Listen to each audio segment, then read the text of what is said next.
Salam damai. Apa kabar sahabat Oase Rohani Katolik yang terkasih?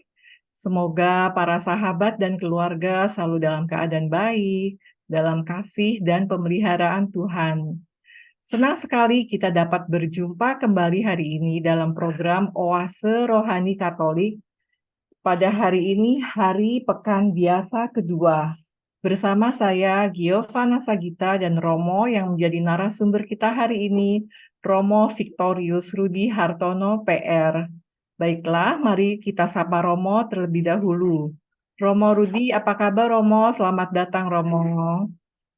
Kabar baik, Mbak Gio, beserta sahabat-sahabat rohani Katolik. Puji Tuhan Romo, selalu sehat-sehat dan baik selalu ya Romo. Terima kasih juga Romo, di antara kesibukan Romo berkenan untuk menyapa kita semua.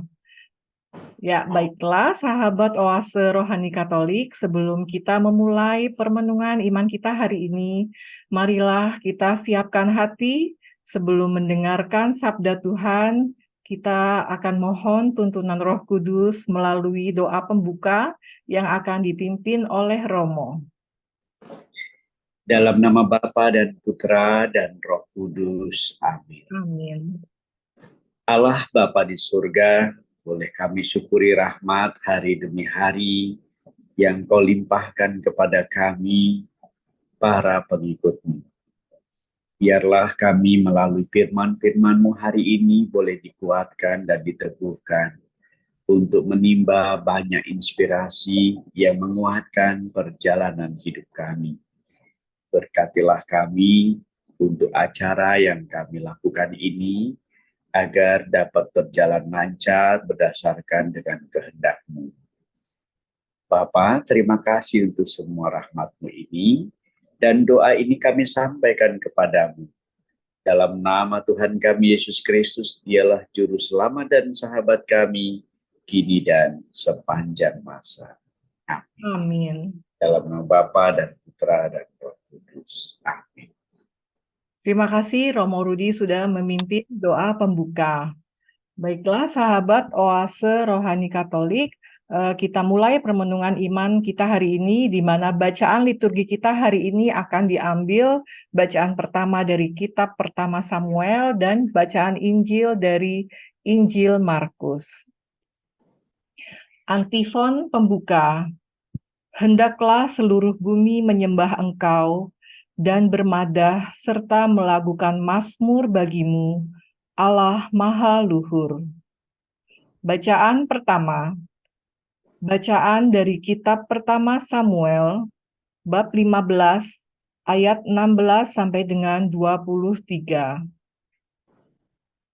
Setelah Raja Saul melanggar perintah Tuhan, Samuel berkata kepadanya, "Sudahlah, aku akan memberitahukan kepadamu apa yang disabdakan Tuhan kepadaku tadi malam."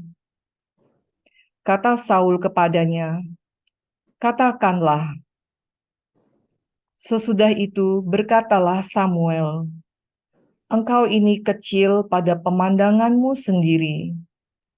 Meskipun demikian, bukankah engkau telah menjadi kepala atas suku-suku Israel?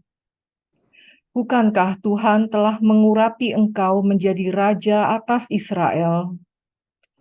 Bukankah Tuhan telah menyuruh engkau pergi dengan pesan, 'Pergilah, tumpaslah orang-orang berdosa itu, yakni orang Amalek. Berperanglah melawan mereka sampai engkau membinasakan mereka.' Mengapa engkau tidak mendengarkan suara Tuhan? Mengapa engkau menjarah rayah dan melakukan apa yang jahat di mata Tuhan?" Lalu kata Saul kepada Samuel, "Aku memang mendengarkan suara Tuhan. Aku telah mengikuti apa yang disuruhkan Tuhan kepadaku. Aku membawa Agag, raja orang Amalek, tetapi orang Amalek sendiri telah kutumpas. Tetapi rakyatlah yang mengambil dari jarahan itu. kambing domba dan lembu-lembu terbaik dari yang seharusnya ditumpas itu. Maksudnya mau dipersembahkan kepada Tuhan Allahmu di Gilgal. Tetapi sahut Samuel, apakah Tuhan itu berkenan kepada kurban bakaran dan kurban sembelihan, sama seperti ia berkenan kepada pengamalan sabdanya? Sesungguhnya, mengamalkan sabda lebih baik daripada kurban sembelihan. Menuruti firman lebih baik daripada lemak domba jantan. Camkanlah pendurhakaan itu sama seperti dosa bertenung, dan kedegilan itu sama seperti menyembah berhala. Karena engkau telah menolak firman Tuhan, maka Tuhan telah menolak engkau sebagai raja. Demikianlah sabda Tuhan. Syukur kepada Allah. Marilah kita tanggapi bacaan pertama dengan Mazmur tanggapan. Orang yang jujur jalannya akan menyaksikan keselamatan yang dari Allah. Orang yang jujur jalannya akan menyaksikan keselamatan yang dari Allah. Bukan karena kurban sembelihan engkau kuhukum, sebab kurban bakaranmu senantiasa ada di hadapanku. Tidak usah aku mengambil lembu dari rumahmu, atau kambing jantan dari kandangmu. Orang yang jujur jalannya akan menyaksikan keselamatan yang dari Allah. Apakah urusanmu menyelidiki ketetapanku dan menyebut-nyebut perjanjianku dengan mulutmu, padahal engkau membenci teguran dan mengesampingkan firmanku? Orang yang jujur jalannya akan menyaksikan keselamatan yang dari Allah. Itulah yang engkau lakukan. Apakah aku akan diam saja? Apakah kau kira aku ini sederajat dengan kamu? Aku menggugat engkau dan ingin berperkara denganmu. Siapa yang mempersembahkan syukur sebagai kurban, ia memuliakan daku. Dan siapa yang jujur jalannya akan menyaksikan keselamatan yang dari Allah. Orang yang jujur jalannya akan menyaksikan keselamatan yang dari Allah. Baiklah, sahabat Oase Rohani Katolik yang terkasih, setelah mendengarkan bacaan pertama dan juga menanggapinya dengan Mazmur tanggapan, sekarang marilah kita siapkan hati dan budi kita untuk mendengarkan bacaan Injil yang akan dibawakan oleh Romo. Haleluya, haleluya, haleluya. Haleluya, haleluya, haleluya. Sabda Allah itu hidup dan kuat. Sabda itu menguji segala pikiran dan maksud hati. Haleluya, haleluya, haleluya. Tuhan bersamamu dan bersama rohmu. Inilah Injil suci menurut Markus. Dimuliakanlah Tuhan.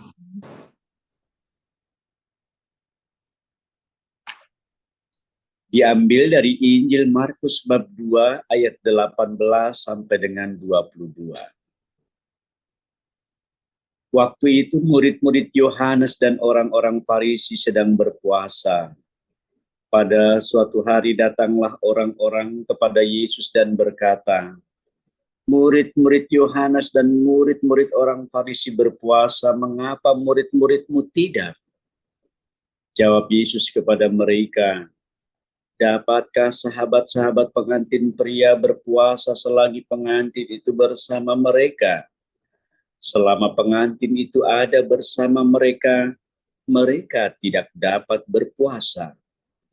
Tetapi waktunya akan datang, pengantin itu diambil dari mereka, dan pada waktu itulah mereka akan berpuasa. Tidak seorang pun menambalkan secarik kain yang belum susut pada baju yang sudah tua, karena jika demikian kain penambal itu akan mencabiknya, yang baru mencabik yang tua, sehingga makin besarlah koyaknya. Demikian juga tak seorang pun mengisikan anggur baru ke dalam kantong kulit yang sudah tua, karena jika demikian anggur tersebut akan mengoyakkan kantong itu, sehingga baik anggur maupun kantongnya akan terbuang. Jadi anggur yang baru hendaknya disimpan dalam kantong yang baru pula. Demikianlah sabda Tuhan. Terpujilah Kristus.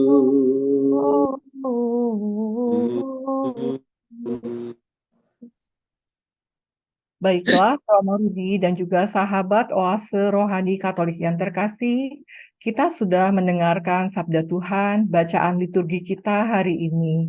Nah, Romo, kira-kira inspirasi iman apa, Romo, yang dapat kita pelajari dari bacaan hari ini?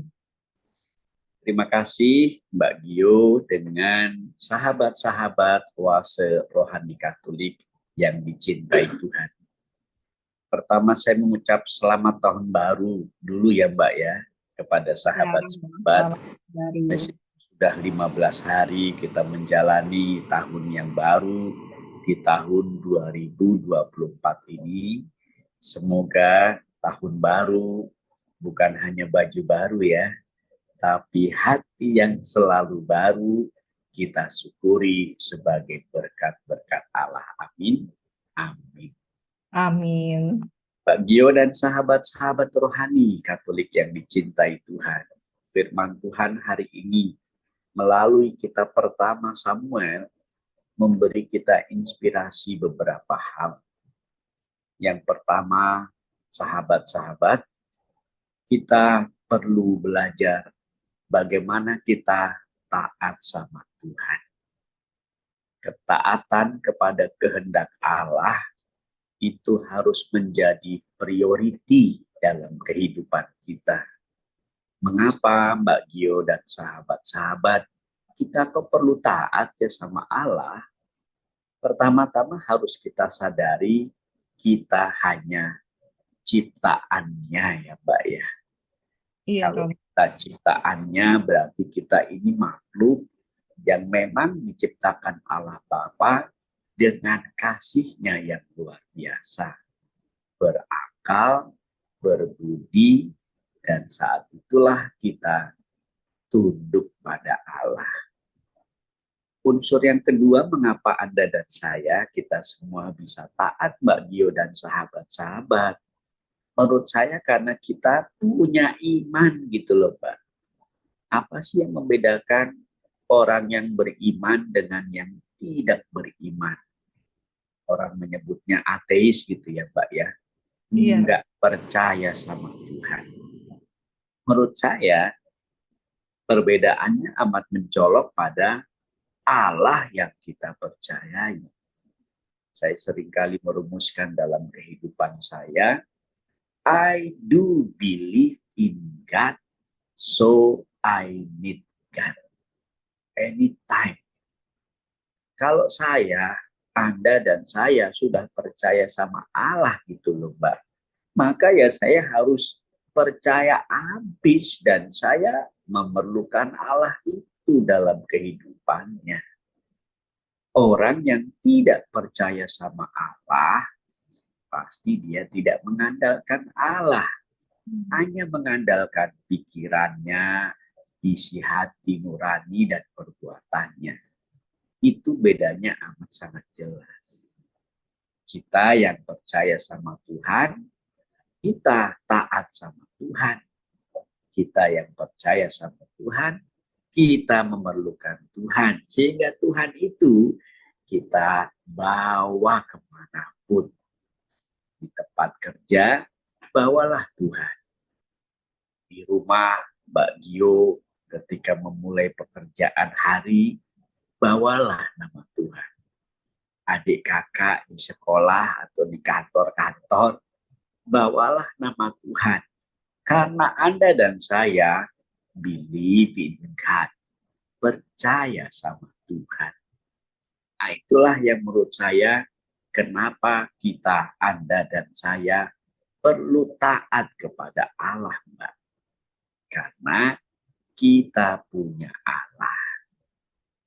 Dalam bacaan hari ini, melalui contoh yang amat sangat jelas ya, Saul yang tidak taat sama Allah. Padahal dia itu Raja Israel yang dipilih oleh rakyatnya sendiri.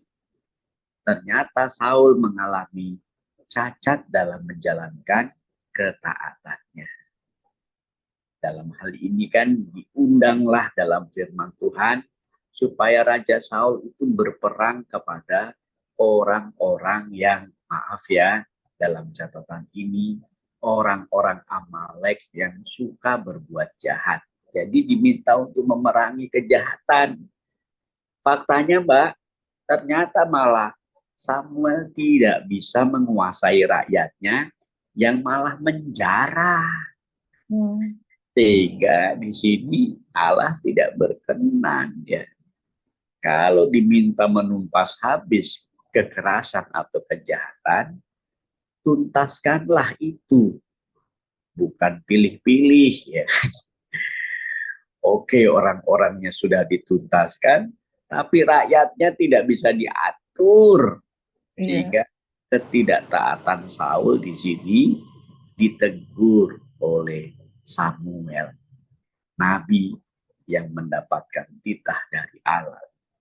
Saul, engkau tidak taat sama perintah Tuhan. Aku sudah taat, tapi lihat itu rakyatmu menjara. Tapi Tuhan, tapi Samuel, itu kan sebetulnya jarahan itu nanti juga dipersembahkan untuk Allah di Gilgal gitu kan. Iya, tapi itu barang haram, barang rampasan. Apakah itu berkenan dipersembahkan kepada Allah? Kalau itu yang dilakukan oleh umatmu, rakyatmu, Allah tidak berkenan. Nah, ini catatan mengenai ketaatan iman yang diperlukan kepada kita. Mengapa Anda dan saya perlu taat? Menurut saya, Mbak Gio, itu semua mengandaikan iman. Kalau imanku kuat hanya kepada Allah sajalah aku sembah sujud, maka segala perintah, sabda-sabda, dan aturannya pasti kita laksanakan dengan penuh keyakinan.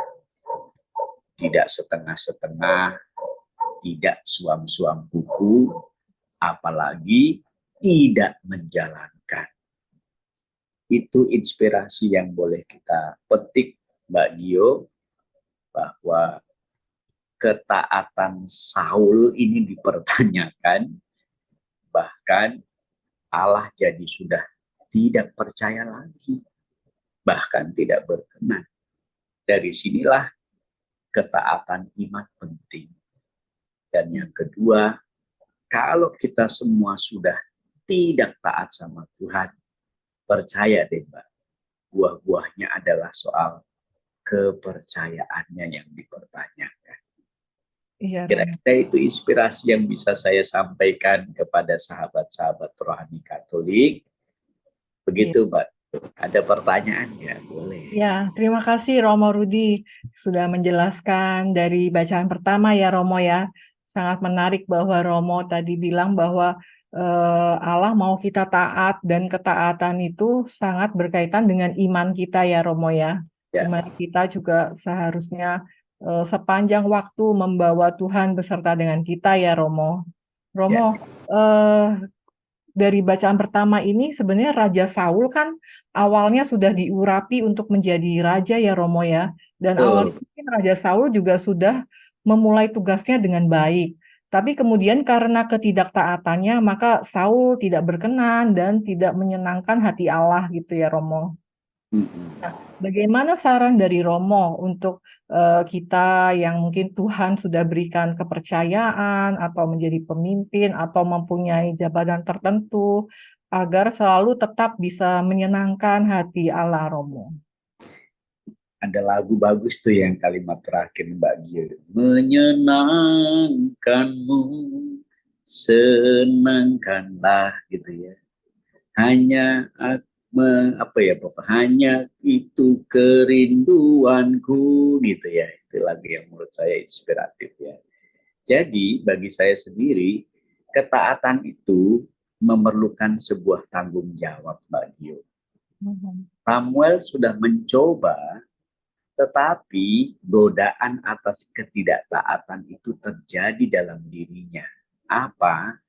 Pilah-pilih atau tergantung seleranya, bukan berdasarkan apa yang dikehendaki Tuhan. Dalam catatan ini, Saul itu godaannya adalah membiarkan rakyatnya, apa ya kalau di sini ya, menjarah, Ya. kan sesuatu yang jahat ya kan. Kenapa dibiarin? Jadi seperti lepas tanggung jawab lah, itu kan rakyatmu. Lah kan rakyatmu juga, kamu kan sudah ditunjuk sebagai raja. Tapi aku sudah melaksanakan tugasku. Nah, jadi kesimpulannya menurut saya ya dari permenunganku sendiri, Saul mengalami godaan atas tanggung jawab yang diberikan Tuhan belum sepenuhnya, Mbak. Jadi kalau itu implikasinya buat kita sebagai pemimpin, mungkin juga orang yang ditunjuk sebagai atasan gitu ya. Kita itu betul-betul harus melakukan tanggung jawab dengan sepenuh hati, bukan untuk diriku saja, tetapi juga orang yang kulayani. Saul ini kan menurut pemikirannya sendiri, padahal titah Tuhan nggak begitu total, tapi dia seperti dipilah-pilah. Cenderungnya adalah, gue udah melakukan, sekarang bukan dosaku dong, dosa rakyatku. Itu urusan mereka. Kan bukan begitu sebagai seorang pemimpin. Malah melempar tanggung jawab. Nah ini ke apa ya, godaan-godaan kita sebagai pemimpin. Kadang-kadang kita itu untuk menjalani ketaatan, ya macam-macam ya, ada yang istilahnya ABS, asal Bapak senang. Nah, ini sebagai rakyat juga nggak boleh begitu ya. Kalau ada Mbak Gio, saya pura-puranya baik. Tapi kalau nggak ada Mbak Gio, saya ngomongin di belakang. Itu menurut saya juga nggak pas ya dalam kehidupan. Kalau kita sungguh-sungguh bertanggung jawab, ya saya kira ini dua belah pihak ya. Sebagai rakyat ya harus taat sama rajanya, pemimpinnya. Sebagai pemimpin ya dia harus bertanggung jawab pada rakyatnya. Kesan saya, dosa Saul ini adalah mulai tidak bertanggung jawab sama dengan membiarkan rakyatnya bergumul pada kejahatan. Padahal perintahnya Saul dan rakyatnya diundang untuk menumpas kejahatan. Nah kalau gini kan tebang pilih gitu, atau melempar tanggung jawab atau tidak melaksanakannya dengan sepenuh hati. Iya, Saul mengalami fakta itu, makanya ditegur Nabi Samuel gitu loh Mbak. iya baik. Ya, terima kasih Romo Rudi untuk penjelasannya. Kemudian Romo ada yang menarik juga dari bacaan pertama ini. Itu Ya, ada disebutkan camkanlah bahwa pendurhakaan Raja Saul itu sama seperti dosa bertenung dan kedegilan itu sama seperti menyembah berhala. Itu kenapa ya Romo ya disebut sama seperti dosa bertenung dan menyembah berhala? kalau kita tidak taat sama Tuhan Mbak, sebetulnya kan berarti kita mengesampingkan Tuhan. Tadi saya katakan di awal, kenapa kita percaya pada Tuhan? Karena Allah harus jadi prioritas dalam hidup. Kalau sudah mulai dikesampingkan, maka ibarat menyembah berhala, ibarat orang bertenun itu ibarat main-main dukun, main-main apa sih namanya, jimat gitu kan. Nah, Samuel menegur keras, lu kalau enggak memprioritaskan kehendak Allah pertama-tama dalam hidupmu, kamu sama saja dengan menyembah berhala. Nah, ini teguran keras sebetulnya. Jadi dalam catatan ketaatan kepada kehendak Allah menurut Romo ya, kita memang harus memprioritaskan Tuhan. Kalau bahasa dari buku Faustina yang pernah saya baca ya, di mana pesan-pesan Yesus disampaikan kepada Santa Faustina, dikatakan begitu. Faustina, katakan kepada umatku, jika mereka tidak mengandalkan Allah mulai dari bangun pagi sampai malam, maka Allah memang tidak menjadi andalan. Jadi dengan doa orang mengandalkan Tuhan. Tanpa doa kita tidak mengandalkan Tuhan. Coba deh Mbak renung baik-baik.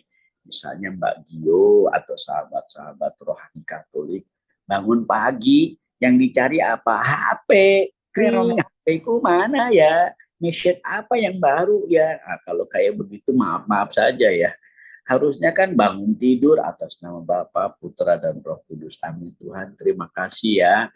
Pagi ini aku bisa bangun pagi, habis itu aku mau mandi, bekerja, dan agendaku ini aku tolong diberkati Tuhan ya. Amin Bapa kami yang ada di surga. Apa susahnya sih Mbak? Awal mula kita bangun pagi, kita berdoa. Ya kan? Nah kalau kita udah lupa berdoa, habis itu sibuk, terus macet, di kantor rapat, meeting, ada janji teman, ada arisan lagi, ada Habisnya ya kegiatan Romo. sampai malam Mbak, akhirnya capek, terus ketiduran. Coba deh, benar nggak pernyataan menurut saya, apa yang dipesankan Yesus kepada Santa Faustina real, nyata bahwa tanpa doa, orang memang tidak mengandalkan Allah. Dalam kasus Samuel di sini, kalau dia tidak memprioritaskan kehendak Tuhan pertama-tama, ya sama aja dong. Dia seperti menyembah berhala. Gitu loh. Teguran keras Nabi Samuel. Ya, baik Romo. Terima kasih Romo Rudi untuk permenungan iman yang sudah Romo berikan untuk kita semua. Tadi kita kembali diingatkan untuk kita selalu mengawali hari dengan berdoa ya Romo ya, mengandalkan Ya, Tuhan sepanjang hari kita. Baiklah, semoga kita juga selalu mampu seperti Romo bilang tadi untuk memprioritaskan ketaatan kita pada Tuhan, sehingga kita menyenangkan hati Tuhan, tidak egois dan juga selalu ingat akan tanggung jawab yang Tuhan berikan ya Romo ya. ya. Baiklah sahabat Oase Rohani Katolik yang terkasih, kita sudah di akhir sesi pertama kita dan nantinya kita akan lanjutkan kembali perbincangan iman kita di sesi kedua. Sahabat Oase Rohani Katolik yang terkasih, kita akan jeda sejenak, tetaplah bersama kami.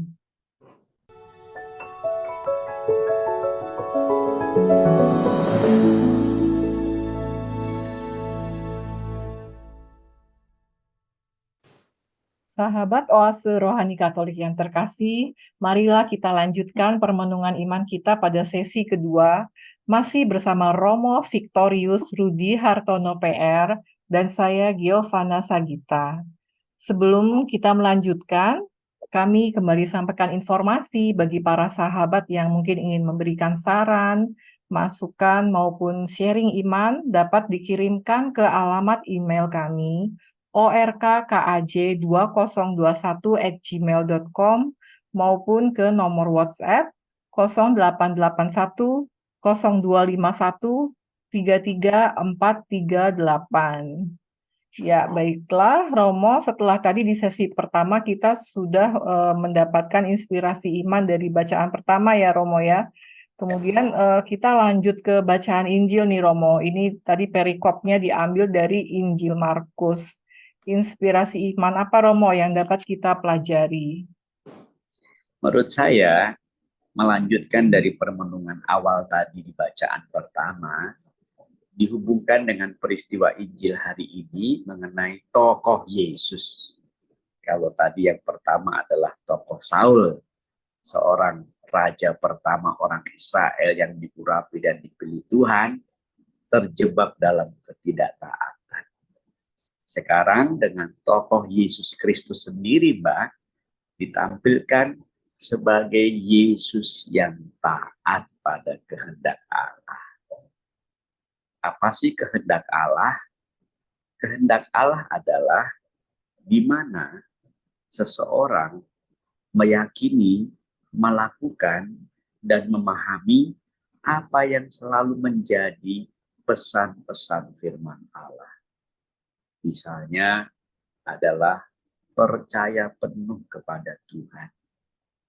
Yang kedua, kita memahami ajaran-ajaran dan titah-titahnya. Bisa dilihat sebetulnya Mbak dalam Dekalog ya, 10 perintah Allah tuh ya. Jangan begini, jangan begitu, begini dan begitu. Ada 10 tuh. Sebetulnya jelas, termasuk misalnya poin yang sangat terkenal ya. Hormatilah orang tuamu. Kenyataannya banyak yang nggak hormat kan sekarang ini ya.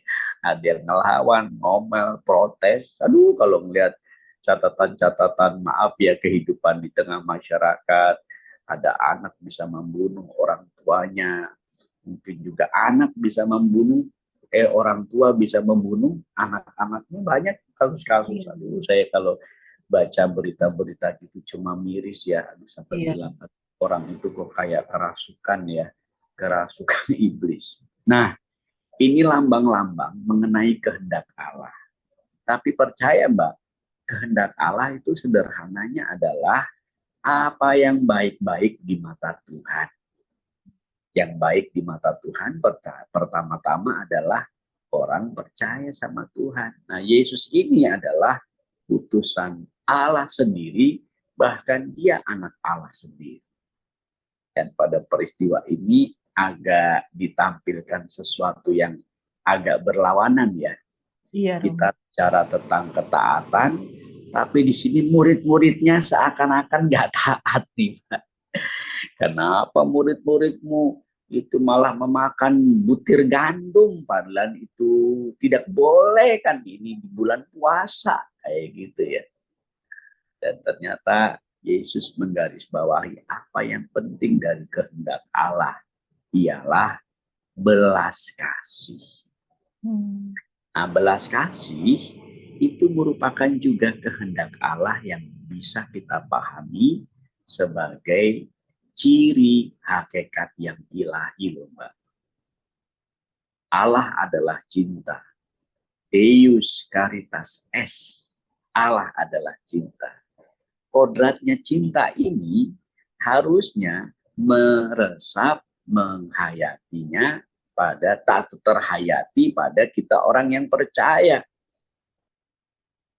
Misalnya kalau Mbak masih suka dendam, sebel sama orang seperti tiada maaf, bahkan kita itu suka ngamuk-ngamuk dan maaf ya, melecehkan sesama kita, sebetulnya di situ kita jauh dari kehendak Allah.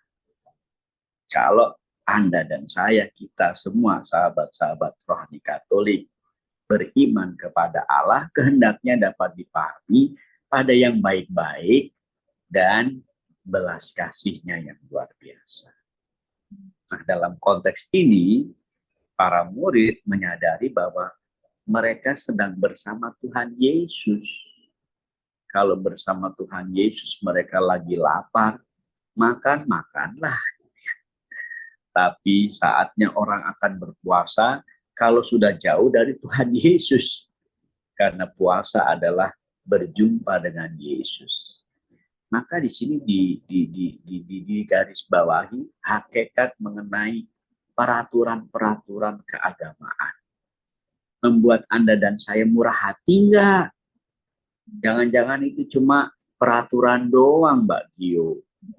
Mbak Gio melaksanakan 10 perintah Allah, sudah aku laksanakan, tapi hati Mbak Gio misalnya masih jahat sama sesama. Ya itu namanya tidak kompatibel, tidak sesuai dengan kenyataan.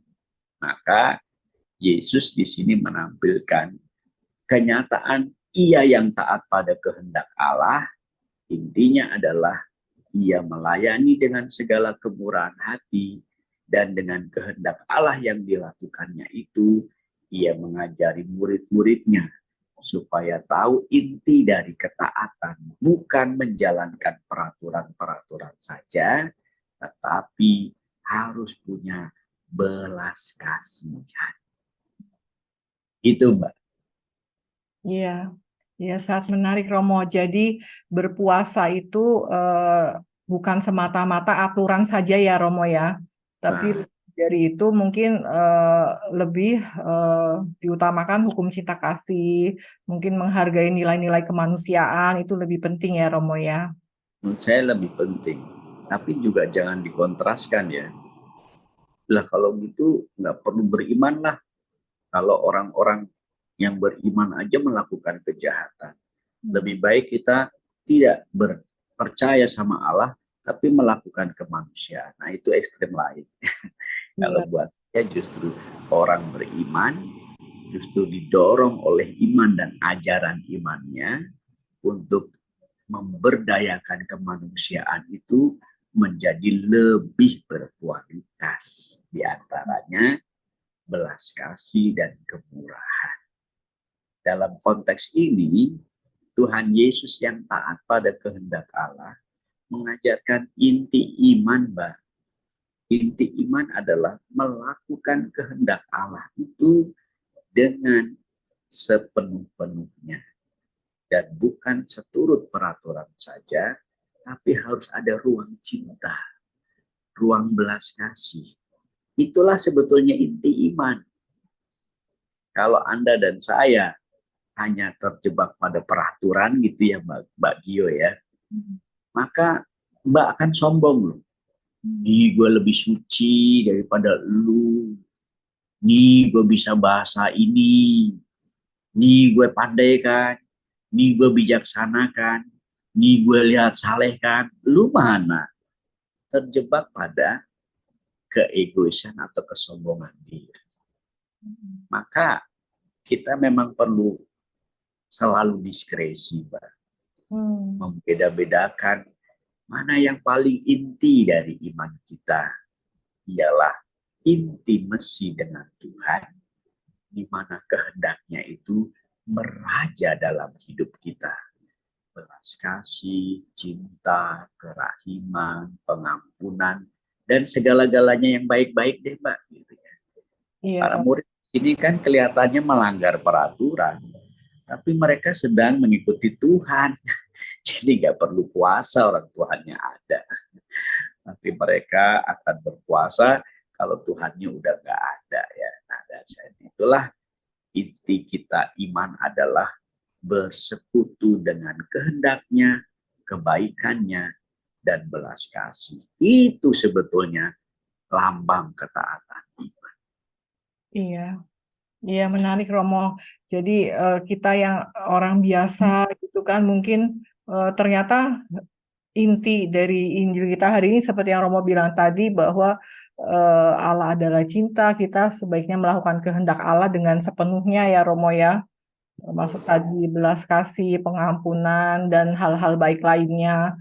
Tapi kalau memang sabda Allah ini kan kadang apa ya Romo ya sulit dipahami ya Romo ya, misterius juga gitu.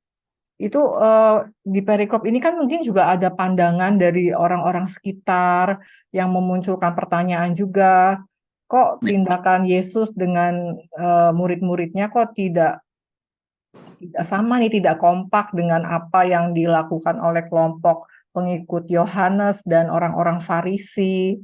Itu bagaimana ya Romo? Di sini kita harus lihat konteksnya ya Mbak ya. Tentu yang tadi kita katakan, Yesus bukan tidak taat dan mengajarkan murid-muridnya tidak taat loh ya. Dalam hal ini contohnya puasa. Yesus tidak mengatakan puasa nggak penting loh. Ingat Yesus sendiri berpuasa 40 hari loh, Mbak. Ingat ya di padang gurun, dia berpuasa ketika dia mau sungguh-sungguh bersatu intimasi dengan mesranya dengan Tuhan. Maka puasa itu sebetulnya mengosongkan diri, membiarkan Allah merajai hidup dan jiwaku, dan akhirnya sepenuh-penuhnya hidupku adalah berasal dari Allah sendiri, kehendak-kehendaknya, Roh Kudus yang akan menuntun kita. Nah, Yesus dalam konteks itu berpuasa juga penting, ya kan? Tapi di sini dipertentangkan dengan orang-orang Farisi ini loh, Mbak. Orang Farisi kan taat sama peraturan tuh. Apalagi 10 perintah Allah dan banyak lagi tambahan-tambahan peraturan. Tapi mereka ini munafik gitu. Mereka pura-pura seakan-akan menjalankannya, padahal mereka menindas. Mereka terlalu sombong dengan menganggap orang berdosa itu orang yang jauh dari Tuhan, sehingga perlu disingkirkan. Nah itu kan nggak benar, Mbak. Iya. Kalau begitu ngapain lu berpuasa? Kalau hatimu masih perlu punya kedekilan atau kejahatan dalam diri. Apa sih hakikat berpuasa? Mengosongkan diri, mengendalikan diri, tahan hawa nafsu gitu ya, Mbak ya. Dari maaf ya, misalnya aku terlalu sibuk dengan diriku. Berpuasalah supaya aku selalu harus semakin rajin berdoa. Semakin tahu bahwa doa kita perlukan dalam kehidupan. Bukan bangun pagi-pagi, seluruh aktivitasnya adalah pikiran-pikiranku dan perbuatanku. Sehingga kalau tidak diinspirasikan dengan banyak, termasuk firman Tuhan atau hal-hal yang terkait dengan kebijaksanaan, orang itu terlalu melulu manusiawi, Mbak. Iya. Manusia kita kan rapuh ya, Mbak ya. Bisa juga siri, dendam, iri hati, kemanusiaan.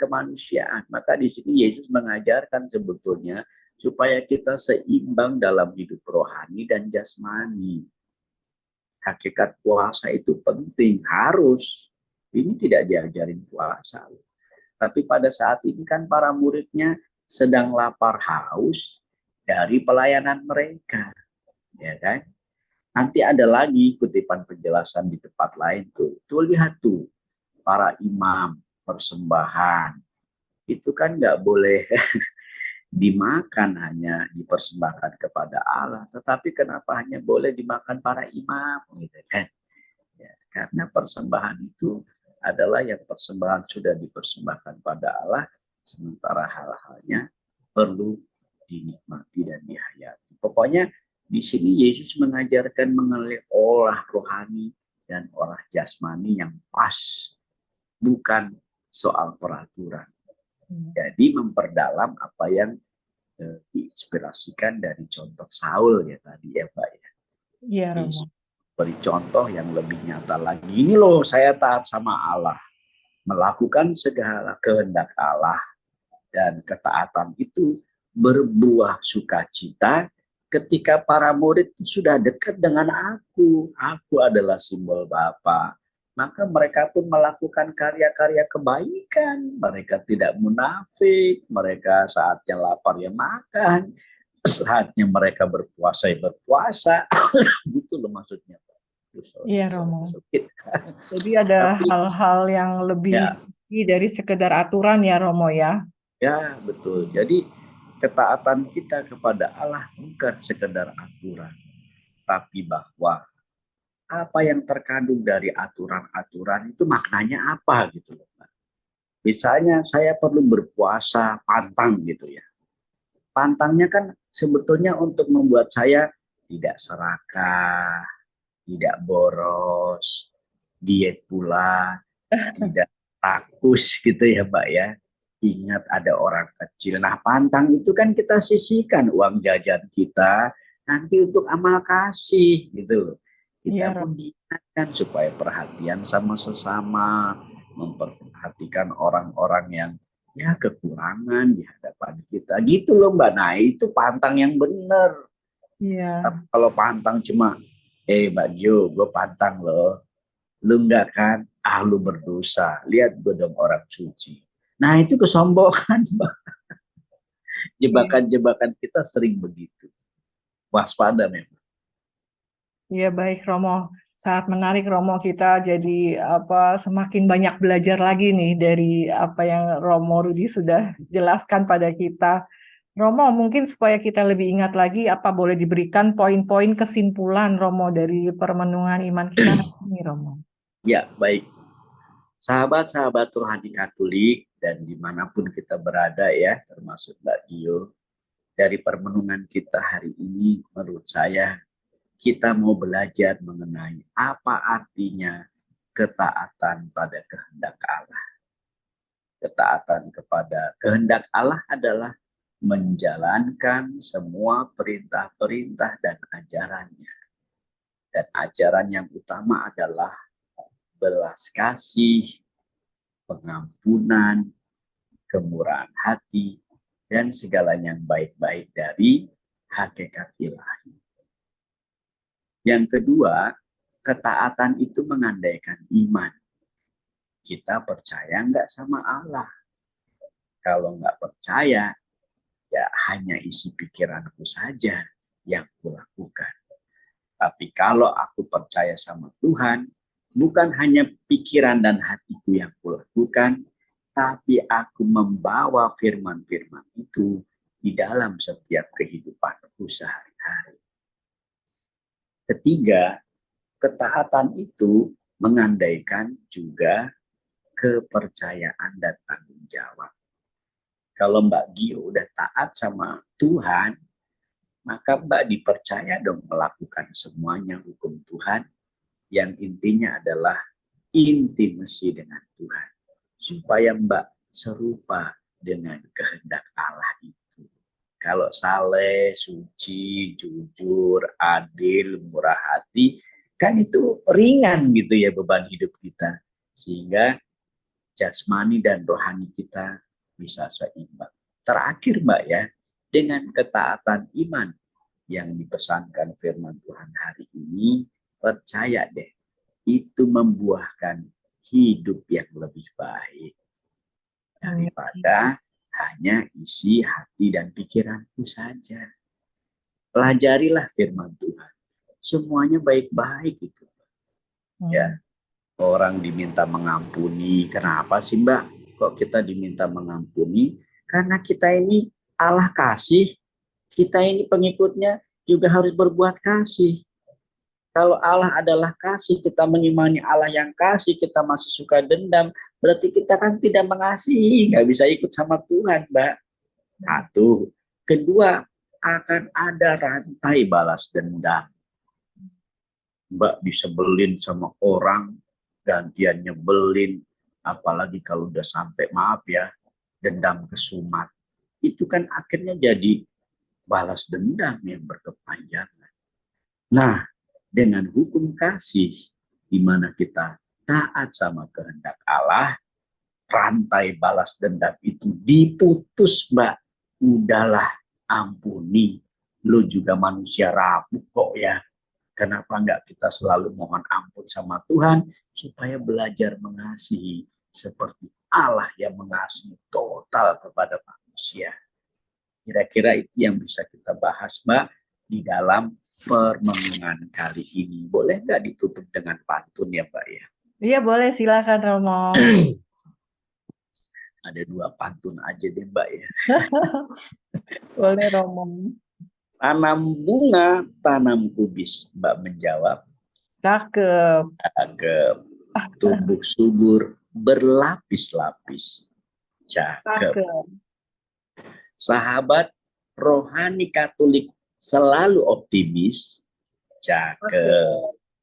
Tahun 2024 ini diberkati berlapis-lapis. Cakep. Amin, Romo. Akhirnya Mbak ya.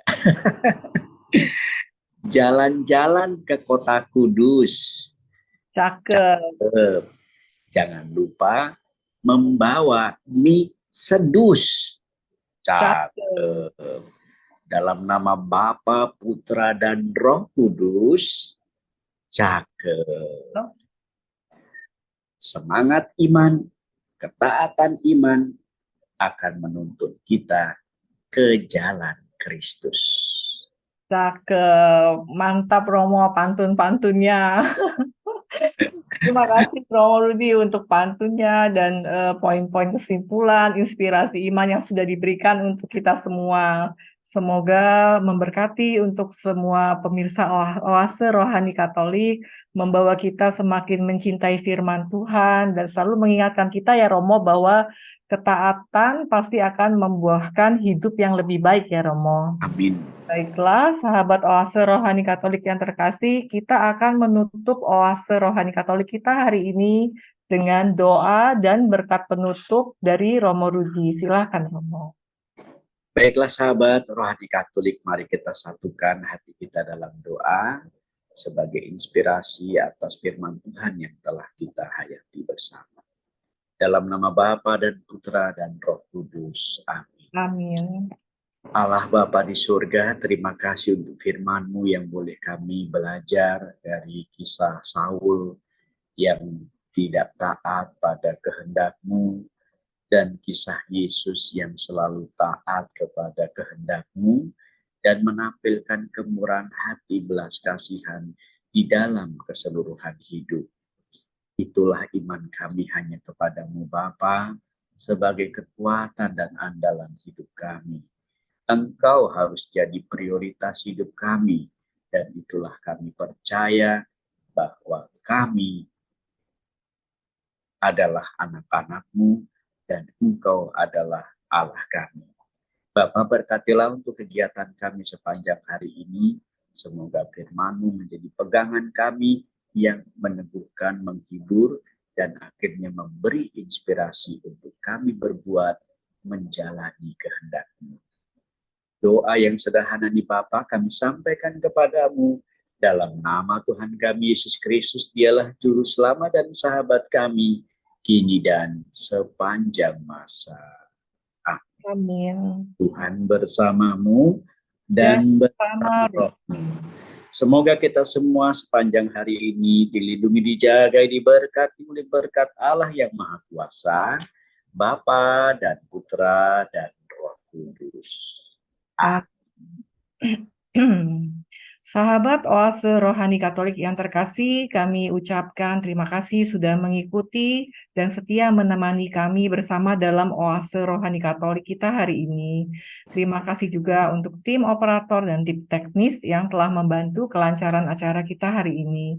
Kita akan jumpa kembali di program Oase Rohani Katolik kita di edisi berikutnya. Salam damai dan Tuhan memberkati. Terima kasih.